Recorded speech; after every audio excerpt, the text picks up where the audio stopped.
the 14th of October 1943. High above Germany, the sky was thin, freezing, and full of death. A squadron of B-17 bombers crawled through the clouds like iron giants. Their engines thundered. Their gunners waited. And every man knew that one mistake meant never coming home. In the tail of one bomber, a young gunner wiped frost from his window and saw an enemy fighter diving straight toward him. He fired, missed, fired, again, missed. The enemy's bullets ripped through the air and he realized something terrifying. The flying fortress, the plane built to survive anything, had one fatal weakness: its blind spot. But that gunner refused to accept death as fate. In a lonely hangar, surrounded by burnt wires and the smell of oil, he built something the army said was impossible: a simple mirror system that would change everything. This is the true story of the crazy mirror that broke the rules, saved countless lives, and proved that sometimes the smallest idea can rewrite the laws of war. If you love hidden stories of courage and invention from World War II, hit subscribe, give this video a like, and stay till the end. Because what you're about to hear will make you see the war in a way you never imagined. The noise never stopped inside a flying fortress. The 4 engines shook the metal skin until every bone in your body hummed.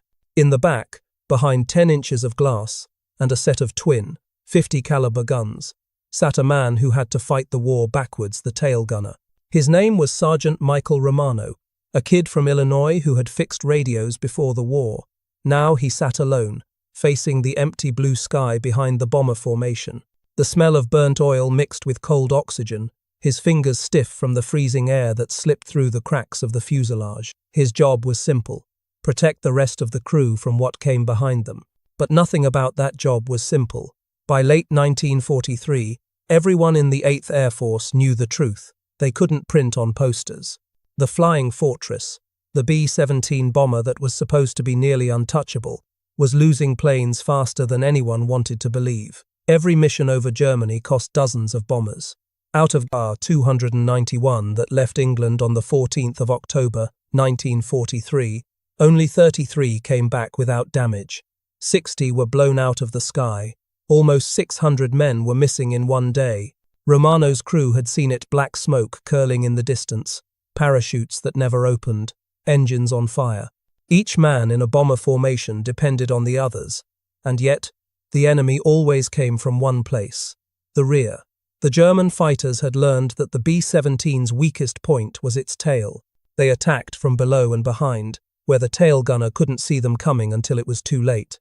Romano's guns could fire more than 1,000 rounds per minute, but what good was that if he couldn't even aim? At best, a tail gunner hit his target only 1 out of every 12 times.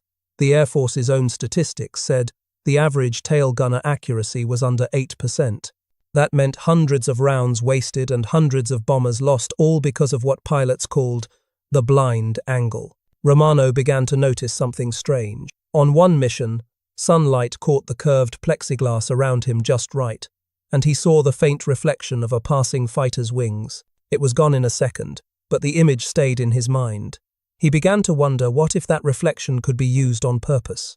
What if a mirror could show him what the eyes could not? After each mission, when the other men smoked or played cards, Romano stayed near the hangar. He studied the way light hit the glass and traced lines with a pencil stub on scraps of paper. He wasn't a scientist, just a man who refused to believe the rules were final.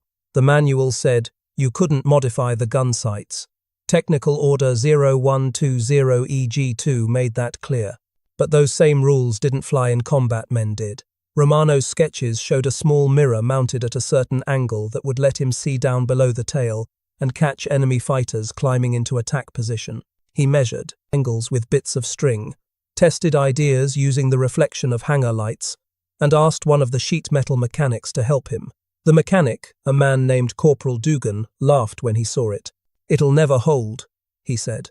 But Romano insisted, if it saves one ship, it's worth the try. That night, under the low whine of generators, the two of them worked on it.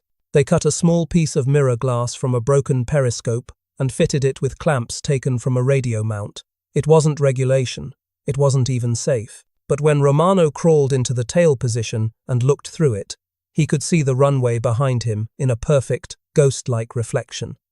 No one believed it would work in combat. Even Romano doubted it, until the next mission came. They were hit by flak over Bremen, the air thick with black bursts.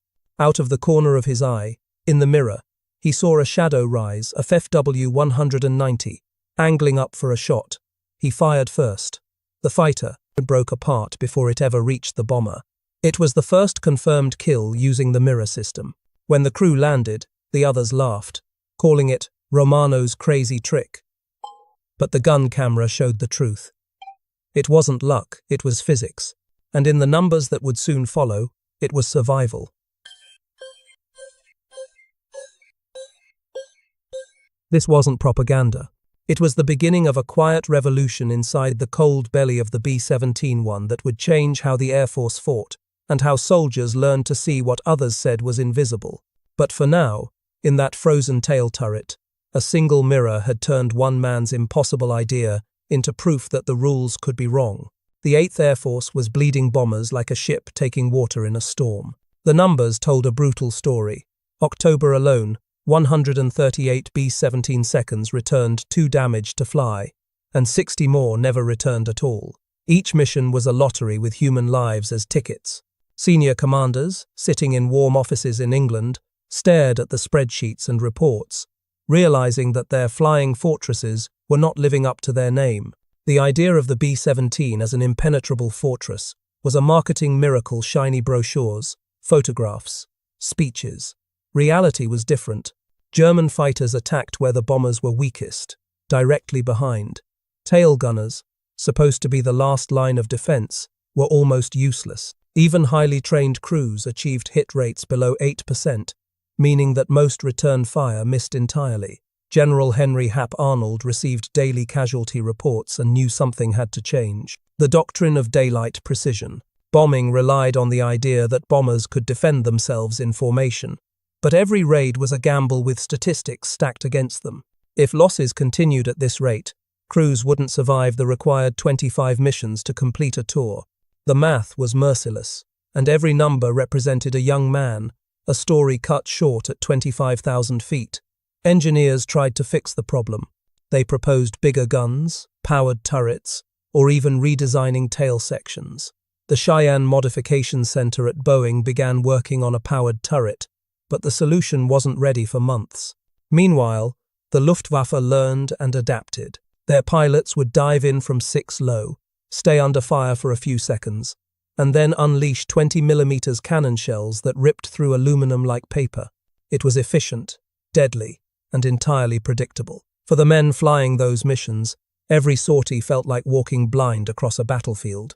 Sergeant Romano, only 19 and a replacement tail, a gunner, had just joined the 91st Bomb Group at Bassingbourn Airfield.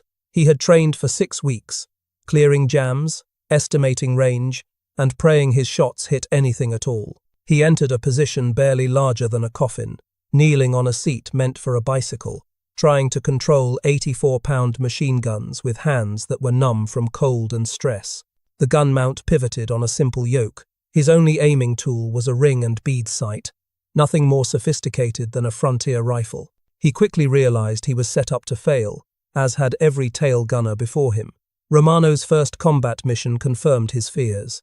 He fired 480 rounds at 3 FW-190 seconds, and missed every one. 2 of his formation's bombers were destroyed. Later, reviewing gun camera footage, he saw that all his tracers had passed harmlessly behind the enemy planes. The frustration weighed heavily, not just disappointment, but fear for the crew's survival. "The guns are not the problem," Romano would later write in his log.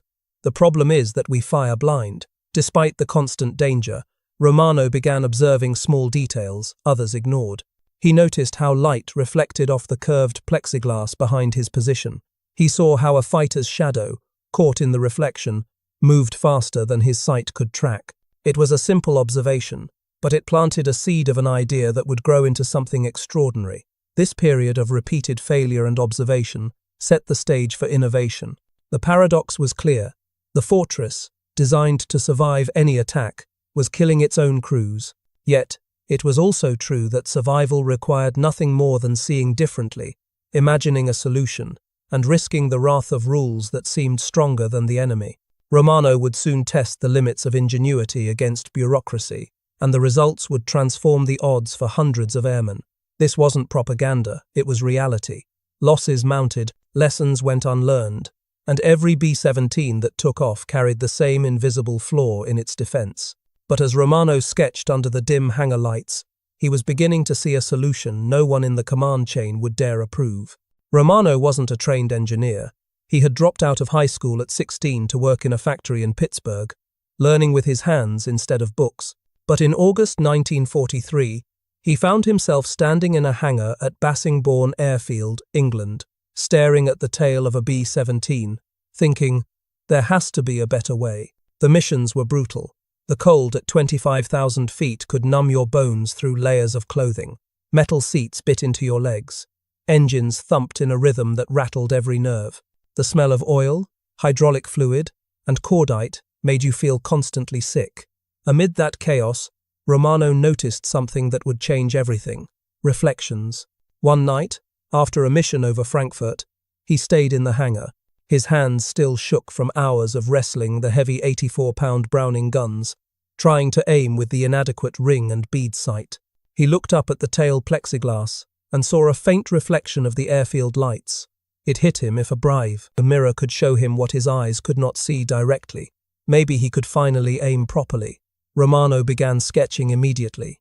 On scraps of paper, he drew small mirrors mounted at angles that would give a tail gunner peripheral vision behind the aircraft. He even imagined a way to combine mirrors with a reflector sight, a small piece of glass etched with a reticle that could float over the target. By watching the reflections of his tracers, he could adjust fire in real time. It was simple in theory, yet it broke multiple Army Air Force regulations. Still, the potential was too great to ignore. He needed help. He found Technical Sergeant Frank Kellerman, a 38-year-old aircraft mechanic from Detroit. Kellerman had built bridges and repaired equipment in the Civilian Conservation Corps during the Depression. Practical, creative work using what was at hand. Romano showed him the sketches. "This is illegal," Kellerman said flatly. "I know," Romano replied. "But the old sites don't work. If we do nothing, men die." They started working after midnight. Using scrap from damaged aircraft, broken plexiglass, bent aluminum, mirrors from navigation gear, they improvised. The reflector sight came from a wrecked P-47 Thunderbolt. Kellerman modified the mounting brackets so it fit the cramped tail position. 3 small convex mirrors were attached at precise angles, allowing Romano to see his tracer paths without losing sight of the target. It was crude. Brackets clamped with bolts, mirrors held with safety wire. Nothing followed official procedure. Nothing would appear in maintenance logs. And yet, it worked. Romano climbed into the tail position for a test. He saw a tiny reflected image of the hangar lights, clear, precise, and immediately useful. He could track angles, see where bullets would go, and adjust before the enemy even came into his direct line of sight. It was a small, untested innovation, born of necessity, desperation, and ingenuity. The paradox was obvious. A 22-year-old with no engineering training had solved a problem that top military designers could not. Meanwhile, generals and engineers debated, reports stacked up, and men continued to die. Romano and Kellerman's hangar experiment had the power to change the lives of hundreds of crews, but for now, it was just a mirror and some scrap metal, waiting for its first real test in combat. By the next morning, the tail of the B-17 was transformed. Romano could see in ways no regulation allowed. The mirrors reflected more than light. They reflected hope, survival, and the beginning of an idea that would force the Air Force to rethink its approach. And in the quiet of the hangar, Romano realized the harsh truth. Sometimes, rules must be broken to save lives. This small insight was the spark, the moment when observation turned into invention, and theory would soon meet the unforgiving sky over Germany. By the winter, Romano's idea had become more than a sketch. It was a real device, built from scraps, quietly tested during maintenance hours. But by military rules, it was completely illegal. No one was allowed to modify equipment without written approval. Technical Order 0120EG2 stated it clearly. No field modification to sighting systems without inspection authorization. Romano and Sergeant Kellerman had done exactly that. Romano faced a terrible choice. He could obey the rules and watch his friends die, or he could break them and risk a court-martial. To him, it wasn't even a question. Every rule makes sense until the day it kills somebody, he told Kellerman one night, their voices echoing in the hangar. They called their invention the mirror sight. It looked ridiculous. A tiny glass triangle held by two clamps, pointing downward at an odd angle. Officers passing through the hangar sometimes laughed when they saw it. Crazy, a contraption, one pilot joked. But Romano ignored them. He had seen too many bombers go down to care about laughter. The first time he used the mirror sight in combat, over Bremen, it saved their lives. The gun camera film proved it. Romano spotted the German fighter's reflection, fired early, and destroyed the plane before it could attack. After that, he added a second mirror to cover another blind spot. The results were impossible to ignore. During his next 3 missions, his squadron recorded 4 kills and no losses from rear attacks. His accuracy rate jumped from under 8% to nearly 25%. Soon, other crews wanted to try it. Kellerman made a few more units using mirror scraps from wrecked aircraft. By December, 5 bombers in the 91st Group carried the unofficial modification. Their survival rate went up dramatically. Rumors spread fast through the base.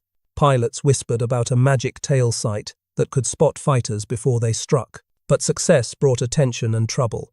One afternoon, Romano was summoned to the operations office.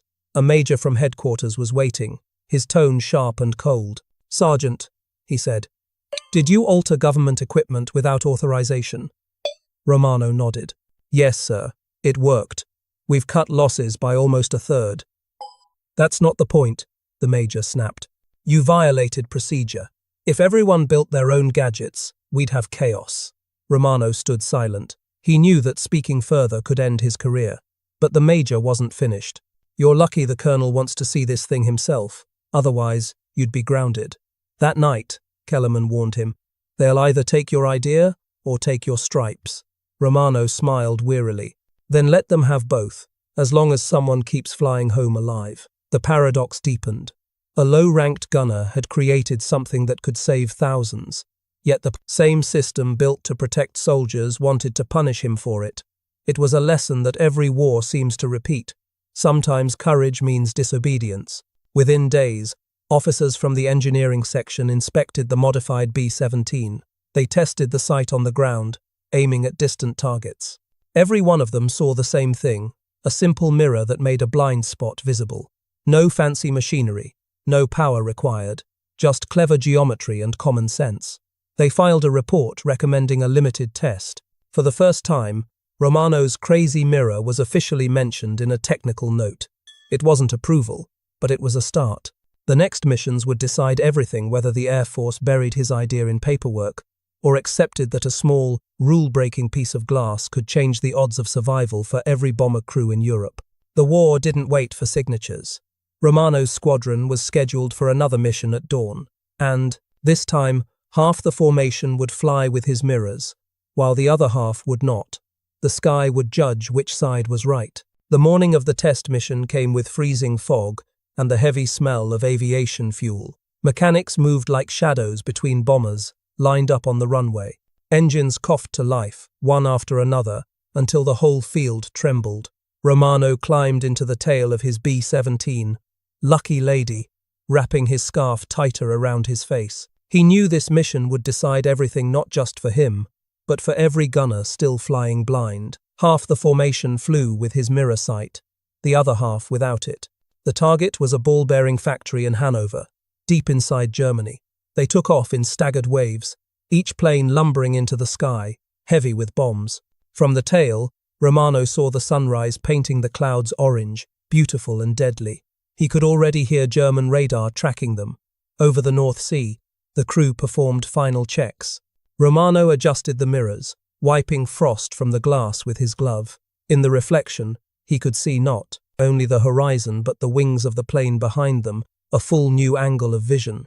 His breath fogged the inside of his oxygen mask. He thought of Kellerman, still back at base, praying the experiment would work.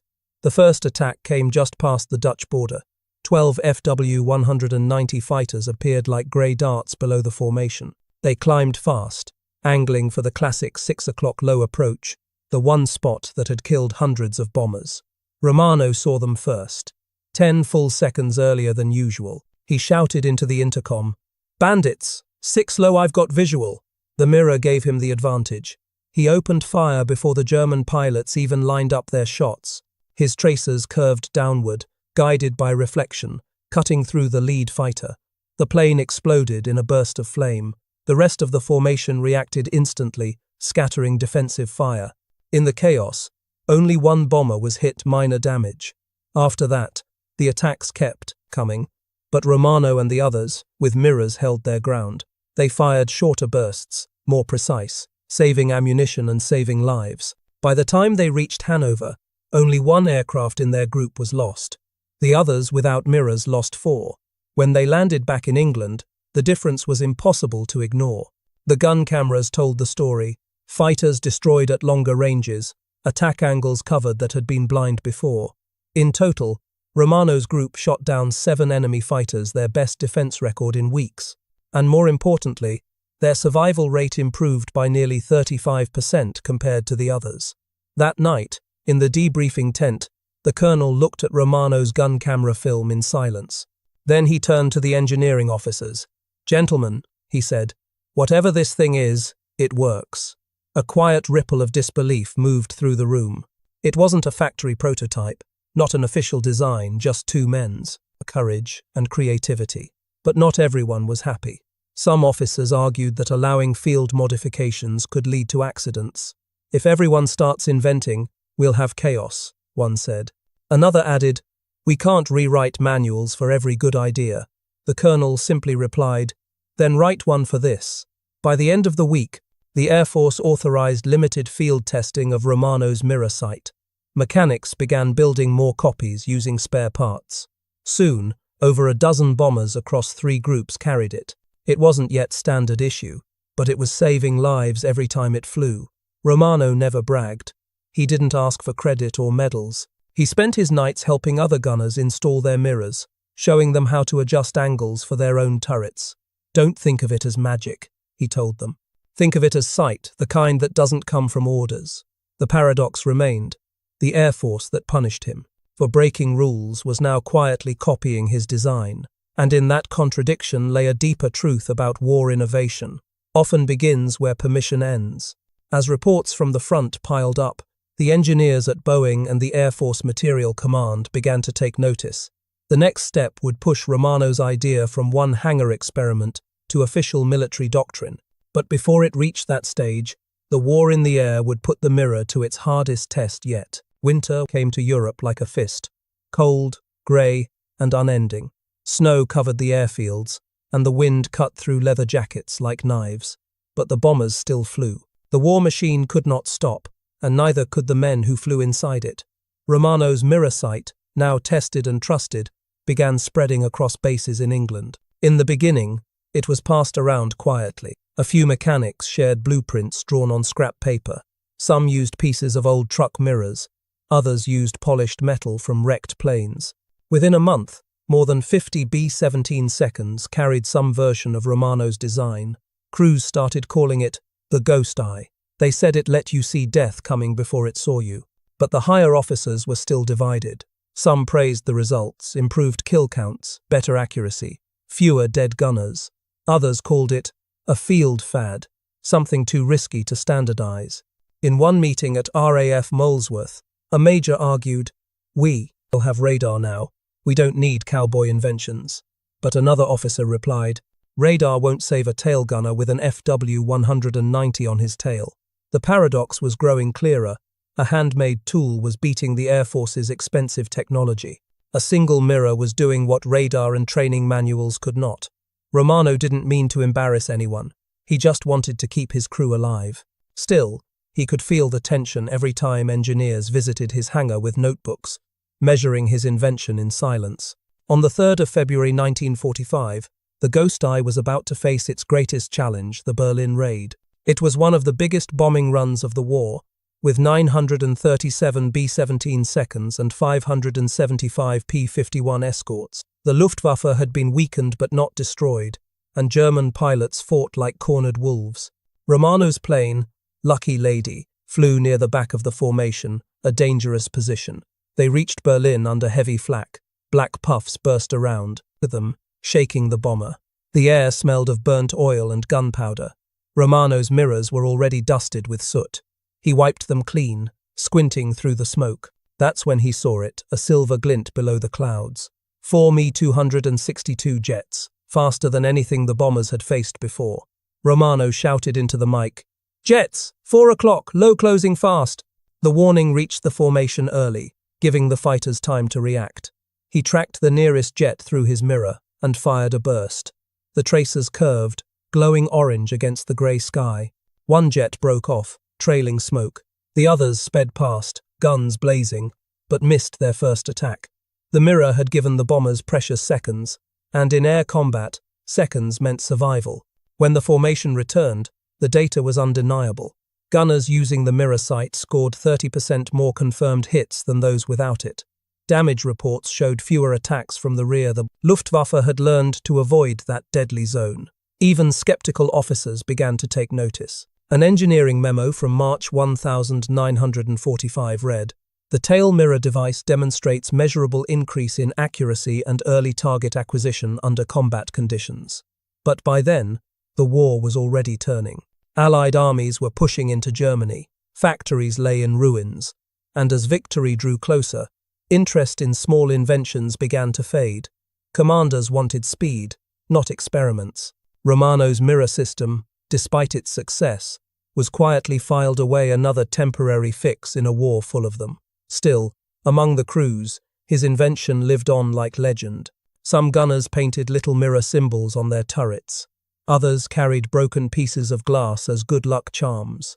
They said it reminded them of the days when one man's idea changed their odds. Romano didn't care about the paperwork. He cared that his crew made it home, every single one of them. On their last mission before the end of the war, he looked into his mirror one final time. Instead of smoke and tracers, he saw the reflection of blue sky and sunlight. For the first time in years, the mirror showed peace. But history would soon forget the name of the man who built it. The official reports listed it as an unofficial field innovation, with no inventor credited. Romano returned home to Chicago quietly, without medals or recognition. Yet for those who lived because of his mirror, he would always be the man who turned reflection into survival.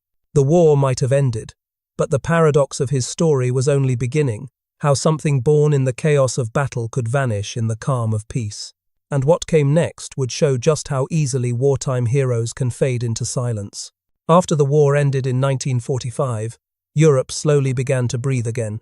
Cities were in ruins, skies were quiet, and the world was tired of fighting. The soldiers went home, some as heroes, some forgotten. Romano was one of the quiet ones. He stepped off the transport ship in New York with a small bag and a folded flight jacket that still smelled of oil and gunpowder. There were no reporters waiting, no medals on his chest, only the relief of being alive. In Chicago, he found work fixing typewriters and office machines. He liked the sound of gears clicking and metal moving.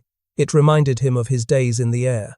But sometimes, when he heard a plane overhead, he stopped whatever he was doing and looked up. He would remember the cold glass of the mirror in his hands, the shaking of the bomber, the flash of gunfire, and he would wonder, did the world already forget? The Air Force did not include his mirror sight in official manuals. It was mentioned in a few reports and some engineers' notes. But that was all. No patent, no award, no recognition. The paradox of his life became clear in war. His invention saved lives. In peace, it disappeared. One evening in 1948, Romano received a letter from an old crew member, Staff Sergeant Bill Parker. Parker wrote, "You probably don't remember, but that mirror saved me over Hanover. I still think about it. We owe you, pal." Romano smiled when he read it. He kept the letter folded inside his toolbox for the rest of his life. He didn't need fame.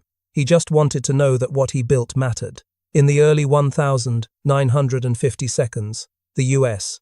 Air Force introduced a new generation of bombers, the B-17 Stratojet and later the B-52. Their turrets now used electronic sights and radar-guided systems. Yet, deep inside those designs was the same principle Romano discovered. the power of seeing before being seen. In one Air Force manual from 1952, an engineer noted, improved rear-view optical systems increase gunner awareness and decrease vulnerability. No one mentioned the old mirror, but its spirit was there quietly reflected in the technology of the new age. Romano sometimes visited airfields near Chicago, watching jets roar into the sky. The smell of fuel, the tremble of engines, it all came back to him.